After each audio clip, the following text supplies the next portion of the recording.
Hello, welcome to a new edition of our show. My name is Business. As you always say, in business means money, stability, and business, and a lot more actually, mean a lot of money, and mean improvement, and mean, of course, stability, flourishing, blooming, and this is what we are seeking. But then there are things, stumbling blocks that we come across while going our path of development, and everybody is going through that right now with the overwhelming, actually, pandemic that just went to every country and affected it actually, and affected the economic growth. But fortunately, Egypt came and is coming unscathed almost out of it, and these are not our words, actually, words of international financial monetary institutions. Lots of developments taking place, drastic developments taking place, a lot of change since 2013 and on, from a country that went through two revolutions and hit almost rock bottom, to just something totally different. President Abdel Fattah al-Sisi today, Saturday, inaugurated a number of new mega projects in southern Sinai. Among the mega projects is King Salman's Civil University, which is considered the biggest university in Egypt, including 3 branches in Sharm el-Sheikh, Al-Tur, and Ras Sidr. Saudi Prince Fahd bin Sultan bin Abdulaziz, the governor of Tabuk province, as well as a number of ministers and senior state officials, attended the inauguration ceremony.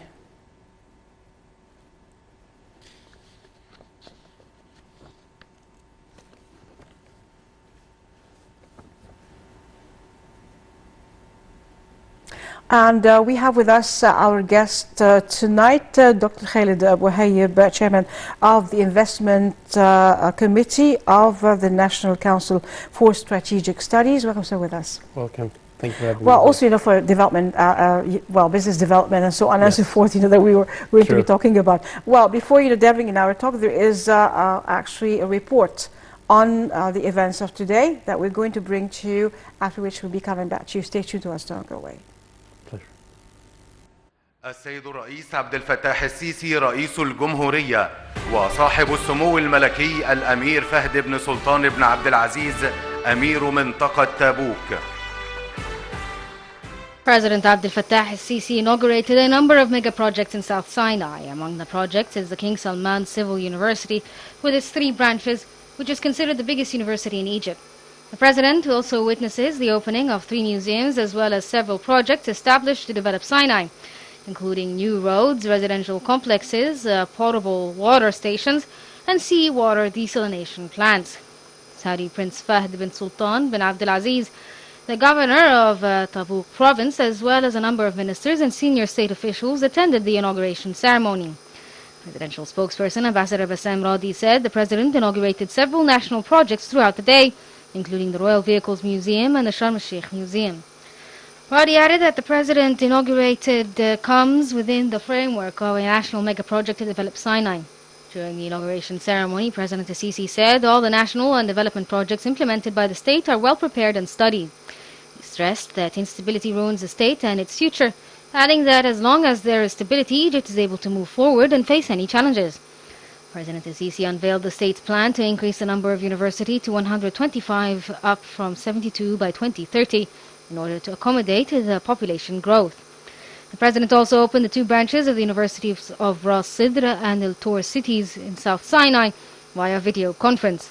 The head of state said the country is building universities with international standards that provide advanced education for students that suits the size of upcoming work. President al-Sisi explained that Egypt currently has 72 universities while the population is 100 million people. So Egypt needs to possess 125 universities by 2030, considering that each million people in Egypt need a university, be it private or governmental. Al-Sisi stated that Egypt worked over the past 6 years to build and open new universities. In his words, Minister of Higher Education Khalid Abdel Ghaffar said that King Salman University contains various faculties and programs that are developed to cope up with the needs of the regional, local and international labor markets. Abdel Ghaffar said the university is an example of friendship and cooperation between Egypt and Saudi Arabia to develop the Sinai Peninsula. The minister stated the university targets to reduce the burden on the governmental universities. The minister added that the university is considered one of the key projects currently implemented within the Sinai Peninsula Development Plan, which tops the state's priorities. Abdel Ghaffar said the university comprises 10 faculties distributed over its 3 branches in Al Tur, Ras Al Sidr, Sharm el-Sheikh cities with the capacity of up to 30,000 students. He added that the King Salman University is one of 24 new universities in Egypt, including technological, private and international universities. At the inauguration ceremony, Sisi opened the Royal Vehicles Museum in Sharm el-Sheikh Museum, the Kafr el-Sheikh Museum, and via video conference. Minister of Tourism and Antiquities Khaled Al-Anani stressed the importance of inaugurating 3 museums that stopped operating since 2011. Al-Anani also said that Egypt witnesses an exceptional day of opening 3 important museums with their cost reaching 1 billion Egyptian pounds.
And welcome back.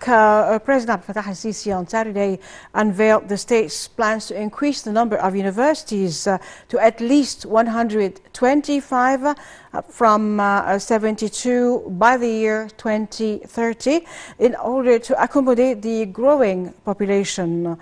This came during President Sisi's inauguration of King Salman University in the Red Sea resort of Sharm el-Sheikh. President Sisi said that the country is building universities with international standards that provide advanced education for students that enable them to meet the labor market requirements. In his word, Minister of Higher Education Khaled Abdel Ghaffar said that the King Salman University contains various facilities and programs that are developed according to the highest international standards, and more that we'll find out in this episode with our guest, Dr. Khaled Abu Hayib, Chairman of the Investment Committee of the National Council for Strategic Studies. Welcome again, sir, with us. Welcome. Thank you for having me again. Thank you for being with us. It's a pleasure having you always. There is a lot of going on and happenings taking place on the local scene, definitely, and the international scene, of course, linked, but with the development of Egypt, and especially also the education sector on all domains, but the education sector right now, very important with the inauguration of King Salman University and more that is happening in Sinai. How do you see that? Definitely, it is Egypt trying to reclaim its status as the leader of the capital of the Middle East, and there is no development without education and without health care. Bringing Egypt back to be the Mecca of education, we are on the right track, and we don't want to forget that less than 60, 70 years ago, the physicians who were graduated from anywhere in Europe, if they wanted to come to work and open a clinic in Egypt, they used to have to go and study and go to an exam in front of the Egyptian Society or the Bar for Medicine. That's where we were. We are trying to claim our stats back again. Yeah. We had the biggest lawyers in the region. Most of the constitutions in the Arab countries and in the African countries around us were taken from, most of them were taken from El Sanhouri books of law. So there is no development without education. Speaking currently about education, in the past few weeks, we have seen the opening or the inauguration of the El Galala University, and today we found Sharm el-Sheikh, and me myself, I've been witnessing the under my supervision, 5 universities have been built right now. One, mega ones actually. yes, Very yes, developed, one in New Alamein, one in Asyut, BUC Asyut, and Alamein, and in Mansoura, and one will be in the Red Sea, and another one will be in Sinai.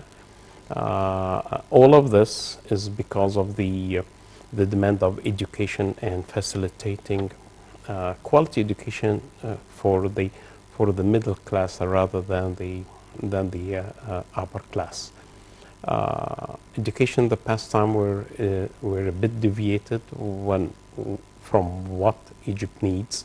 The Egyptian economy now needs a lot of vocational education. As President Sisi in the past few years, during the previous parliament, made in charge of a committee to rewrite what we used to call the siyah علاجية, treatment tourism. They call it now the health tourism. Yeah. This is, as this committee found that this is a 7 billion pounds industry which is sitting in our rich Egypt, not being touched. Nobody is taking advantage of it. But this is exactly extremely important, but let me allow me just again to refocus on Sure. what took place today, and then we'll just focus on that very important, exactly, mega Sure. yeah, definitely Project, yes. project, and Yes. very important. Well, right now they're tackling most important projects. Everybody, those who just keep complaining, and they just say, well, like they should take care of schools. Well, there's schools and best, actually, and universities being built, and everything is being developed, or healthcare now. We do have a lot in that. But then also, what does in Sinai, just like expanding like that, and just giving Sinai those living in Sinai, the inhabitants, and of course those who go for education in Sinai, in the different cities, whether like in Sharm el-Sheikh with the King Salman University, and the branches, and the branch in El Tor and Marsh and Ras Al Said. Yes, definitely. Well, actually, Sinai has been ignored for some time, and then of course we know that in North Sinai, bordering Palestine, all that, Israel, there are just problems coming, like terrorism trying to infiltrate and our army is just standing there steadfast to stop all that. But then we did have problems coming from there. Right now, like with the education and all the centers and like the mega projects taking place there, what does that mean really for Sinai as a very important part of Egypt? Sinai always have a strategic dimension when it comes to the national security of Egypt. And no doubt it's very, very, very important. And the development of Sinai is very important. Actually, what we're seeing right now, God bless our president, what he's doing, but finally we have somebody, leadership, who's back on track to what president said that, God bless his soul, was going on. It was fundamental for President Sadat at that time that increasing the inhabitants in the population in Sinai is the first defensive line for Egypt. It is not a secret and not to be hidden. He wanted during his life, he put Teret Salam to go through Salam Canal to go to Sinai, and also to educate the people over there. And believe me, when you go to meet the Bedouins and the Arabs in Sinai, they are peaceful by their nature. And without them, without these Bedouins, we will never have succeeded in October War. So it is not in their nature to be terrorism. Terrorism is something important, imported to us. It's not the nature of the people over there. But are they well forgotten? Yes. In the past 30 years, yes. But now they are taking back some of what needed for them and this area to be developed. There is no marginalization anymore. Yes. They just seem like they are entitled to their own projects and to taking part in development. Egypt. They are part of Egypt. Definitely. They are part of Egypt, and what's happening over there is well overdue, as they say. Yes. And we need more of what's happening over there, and it's a great, wonderful step. Definitely. Yes. Also, it's all integrated, like with the mega projects, like we've got now the education projects, and one thing after the other, or not after the other, actually simultaneously expanding all over the Egyptian territory. Universities upgrading the standards of professors and teachers, university schools, and so on and so forth, in order to build the individual actually to be up to the standards that really we need nowadays in the future. Again, I'm saying it's always on your show here in your good program, that this is the real thing which is happening outside. Whether you take it from the new valley and the new universities going over there, and the mega project of the solar energy is going over there, and the export of vegetables from the new valley, you want to go to the biggest solar park in the Middle East, which is near Aswan, and the second one is coming to go to. Then you go to Sinai, and what's happening at the terrorism attack or the conflicts which happening in the north or to our east didn't stop the president to go and open new universities and to tailor the education in these universities and colleges to the local needs, because we didn't even scratch the surface of Sinai. Sinai is a park piece of land which is in all the religion. Hiya Ard Mubarakah. So wherever you go, there's treasures. Wherever you go, there's things to be discovered. And for the three religions, actually, like we don't forget, the verse Watin wa Zaytun wa Turi Sinin. Sinai, Tur Sinin. Yes. وهذا البلد الأمين. It's very important, for three religions, and it's a blessed area. It's full of goods. Yes, actually. yes, definitely. yes. So whether it is for tourism, whether it's for its minerals, especially this Ayun Musa, Ain Faraon, what's over there, and for its agriculture, for its minerals and excavations over there, and the quality, everything is precious over there. So we need an education tailored to these industries and to make this area flourish. Yeah. It's wonderful what's happening. Definitely. Definitely. Definitely. And, Yes. and also, in like caring culturally speaking, also the president inaugurated in Sharm el-Sheikh museum that comprises more than 6,000 artifacts.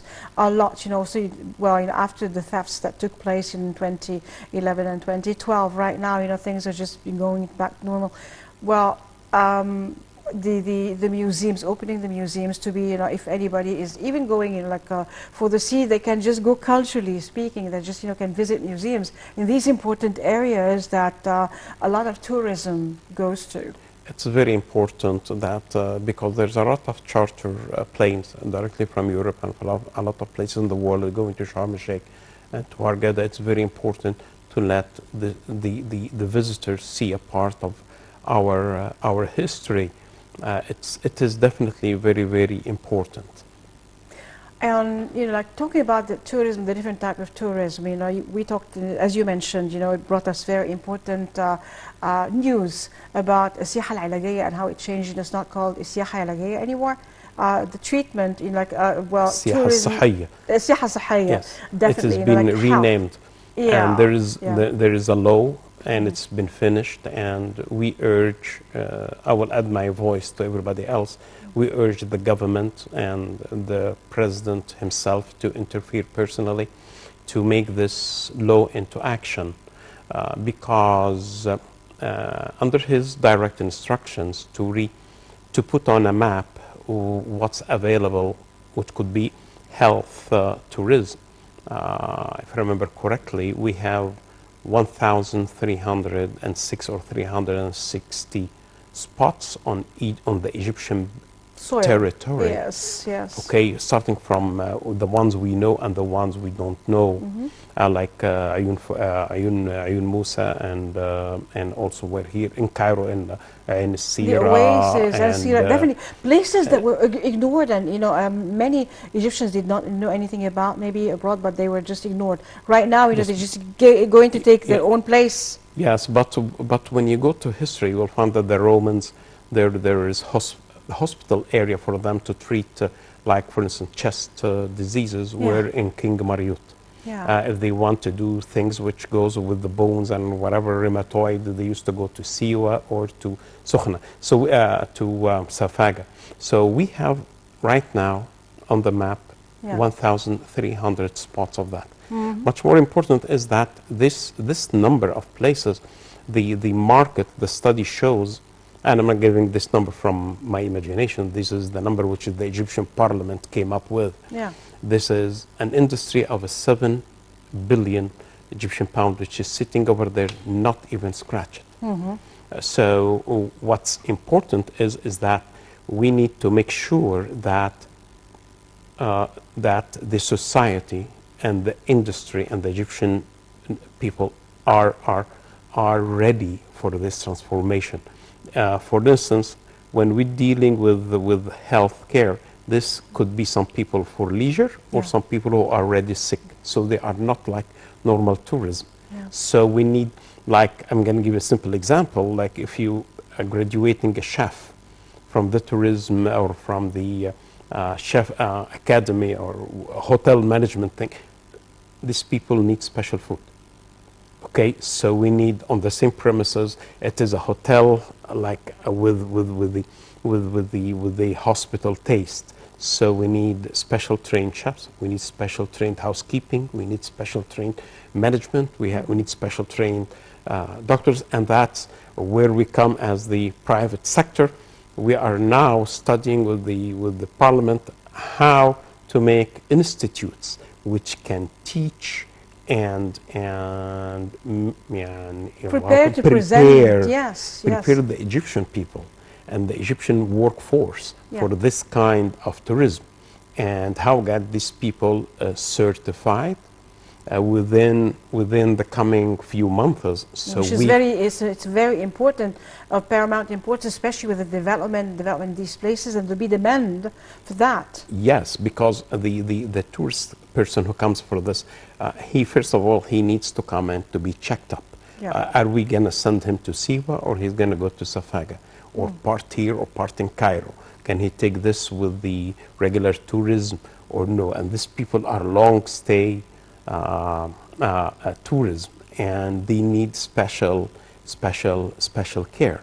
So it needs a big coalition between the government and the private sector to come up and prepare the market for that big market share. Plus, comes back again to the government. This need to be protected by special laws.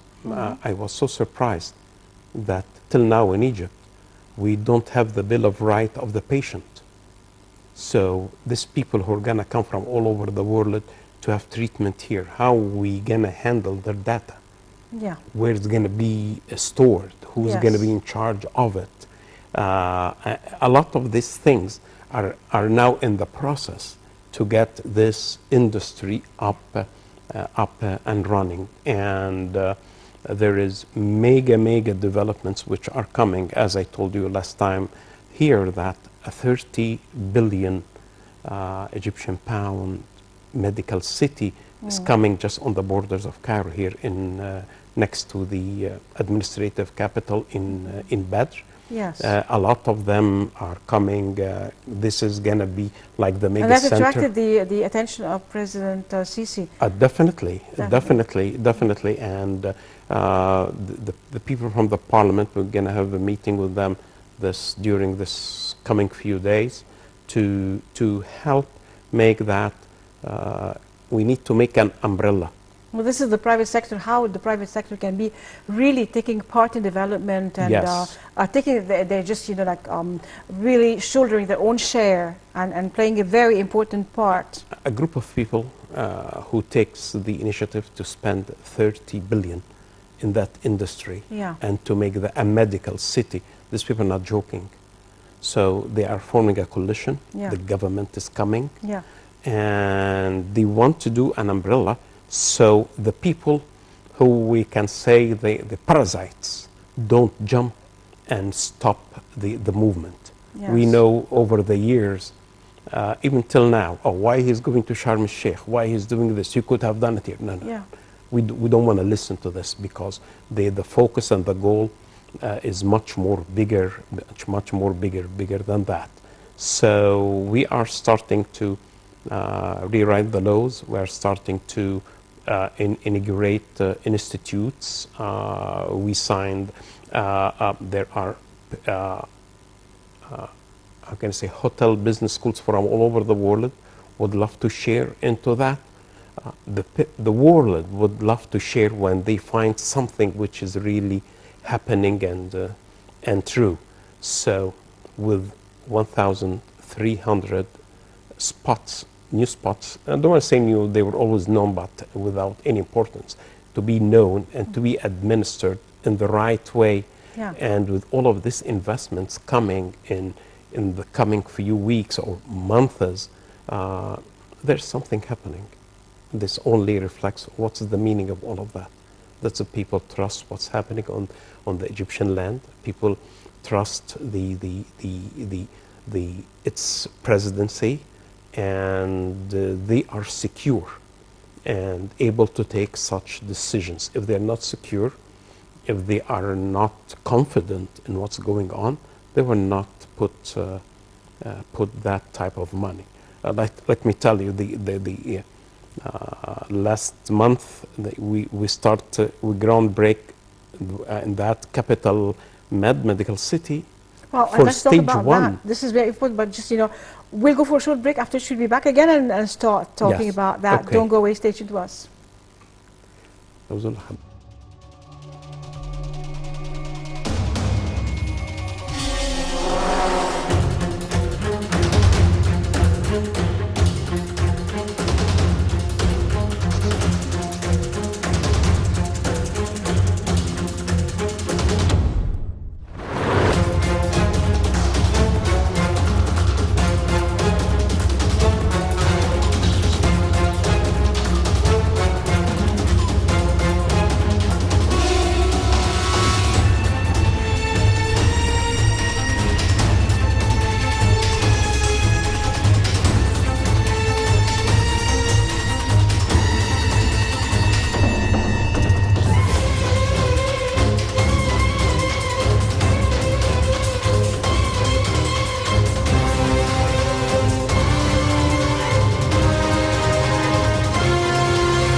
back again to Mony's business, and a lot of talk, let's say, like health.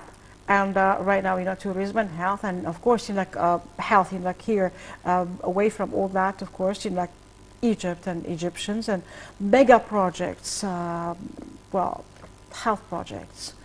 One of these that is, starting the groundbreaking of this project. Yes, I was just telling you that the groundbreaking for stage 1 and the excavation of the for it just was costed 29 million Egyptian pounds. This is big money for a project like that.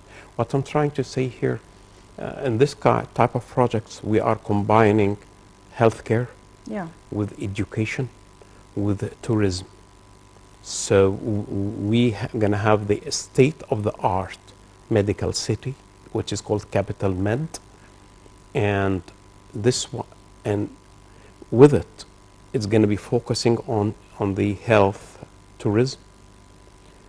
We have 1,300 of spots in Egypt or locations for that, different treatment, different diseases, different whatever it is. Plus, our the backbone is the university, which is gonna graduate students for the workforce, which can work in this Capital Med, 3,000 beds, okay, plus all the institutes of medicals and science, plus the hotels, which is gonna come out. So it is really, really a mega big project. It's a national project, if you can consider it. It's tourism, it's education, it's health, it's private sector, it's government, all coming under one umbrella to tackle that new industry, which is being renamed to be the health tourism. I want to say here that the orders was given by President Sisi during the past parliament round to form this committee and to investigate how to make use of these areas in Egypt, and how we can capitalize on it. This was completely outside of the media. Nobody heard about it. It's about of the people who's shouting and hailing why he's doing this, why he's doing that.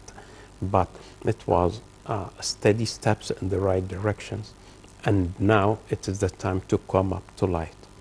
We are coming to a very critical time and moment in our history, because with this infrastructure which is going on, the roads, the electricity, the new buildings, new cities, if we as Egyptians are not awakened up and up to the standard to protect the gains and to protect what we accomplished.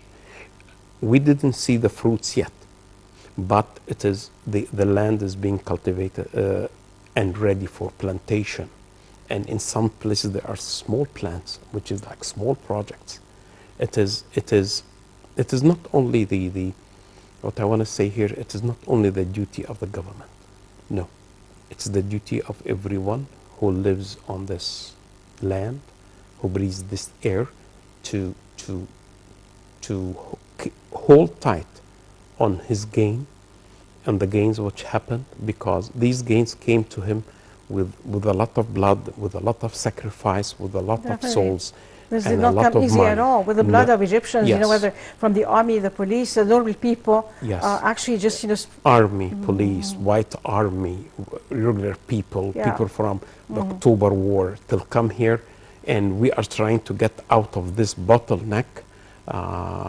It is very, very important that everyone know that he has a duty to do, and we have a duty to tell people to shut up. And if you don't like it, please find yourself another way. Another country. Go somewhere else. Go somewhere else, okay. Yeah, we are just building and we have no time for these trivialities. Yes, absolutely. And you can start to see now that even the presidency are going ahead very strongly. They're Yeah. not caring about what's said, and every now and then, oh, a project is open here, a university is open here. You cannot imagine what's happening in Galala and in Galala city. You're not imagining what's happening in Badri city and what's going across the street of it in the new capital or in Alamein or in the Red Sea. What's that? Or in the New Valley or in Aswan. It is completely, nobody have time to look and to criticize. Definitely. So with that, let's look to the future and let's hope for the best, and let's focus with in what we can do best is to love our country and push it to the front. Definitely. And also, you know, when we talk about red tape and all that and bureaucracy, well, the president just, you know, bypassed all that, and there is, you know, like a special committee that will just be tackling this. And the law also in order to regulate all that, and in order that everything goes the right way as it's planned to be. Yes, yes, absolutely, absolutely, because there is, for the development, as we said, we need science and we need money, and to get money we need stability. Yeah. And if you allow me to say it in Arabic, Shaw said, بالعلم والمال يبني الناس ملكهم لم يبنى ملك على جهل وإقلاله. We need to spend and we need to have science. Definitely. Yes. No country, no great country is built on ignorance. There should be definitely science, technology, information, education, and all that light. True. Absolutely true. Absolutely. Yeah. Well, you know, in addition, of course, you know, to all the efforts that are taking place, you know, on the local scene, also, you know, we do have, for example, you know, our relationship with other countries, and in Iraq, you know, sending aid to Iraq. The Prime Minister also went to Iraq, special meeting with the Iraqi Prime Minister and all that, you know, with the new committee and a lot of bilateral relations and work, actually, on all domains. Absolutely. The current government is doing its best to take Egypt, as I said again, to regain its position. They are opening the channels with most of the Arab countries, and most importantly is with the African countries. Definitely. These are treasures that, you know, were just laid aside for long years that we should not have laid aside at all. Definitely. I love Africa. I spend a lot of time over there. It's a beautiful continent. If you want me to talk about Africa, I will Definitely. talk hours and hours and hours about it. Definitely. Africa, we're part of Africa. It is waste opportunities in Egypt, especially the west part of Africa, where they love us just because we are Egypt and we have the and the west is the richest part. Actually, the east is the west is rich. The west is the richest part of Africa, and during my last stay last year over there, I was thinking. I said to myself, now I know why France is a big power. Yeah. So when I saw France on the map, what does they have? They don't have ores, they don't have manufacturing, they don't have even the market. But when you find a country like Guinea-Conakry producing 68% of the bauxite of the world, which goes into the aluminum ore. Yeah. Okay, and when you find that combined Guinea-Conakry French-speaking, Senegal French-speaking, Mali French-speaking, all of this French company, and you find the biggest reservoir of gold in Africa is over there. When you find that the almost 90% of the diamonds of the world is in Sierra Leone, and when you see that this cajou, which is being sold with all of this money over there, is next to nothing over there, mangoes is a big problem because they are left to fall into the street and rotten. Definitely. When you see all of these things and you see that all of this goods is only going to French companies. So because they're humanizing it, since, you know, like the occupation of and other places that are. And let me tell you, the French occupancies were the most brutal occupiers from all of them.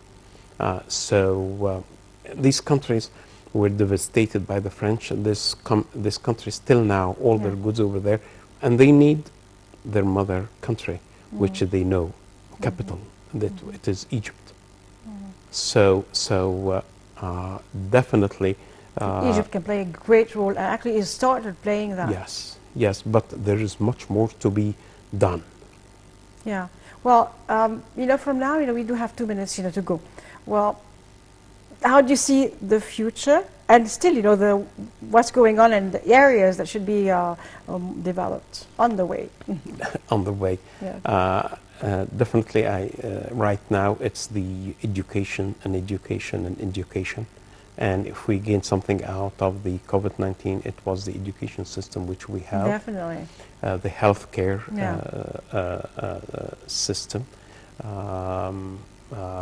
I would love to see mega projects and from the private sector, like Capital Med, which is coming up, and the coalition between the industries like the tourism and the education. We can have a very nice coalition between the industry of minerals and and education, like what I was proposing to the government in 2012, to have the phosphate city and build it next to Abu Which is Tartur. of a mega importance. The This phosphate is city, this definitely. is you have 1.6 billion confirmed metric tons of phosphate. Multiply this by $100 a ton. The zeros you can calculate the numbers. We are in this direction. It is very baby steps, but this is again we're going to come back for the education and the industries. It is very, very important. So 125 universities to be built, as the president said, is a step in the right direction. Well, actually, I'd like to thank you very much, and the future is Welcome, bright. welcome. Yes. And while everybody is contemplating a lockdown, some European countries, we're still working on our way. Dr. Khalid Abouaib, thank you very much for being It's with been a us. pleasure, It's always a pleasure having you. Thank you. Thank you. And thank you for being with us. We'll see you again next week. God bless all. God bless Egypt. God bless our country, our president, our army, our right army, our police, and the Egyptian people. And ادخلوها بسلام إن شاء الله آمنين. Enter Egypt, God willing, safe, quoting the Holy Quran and from the Holy Bible. Mubarak Shabi, blessed be Egypt, my people. I'm Nermin Nazim signing off. We'll see you again next week. Goodbye for now.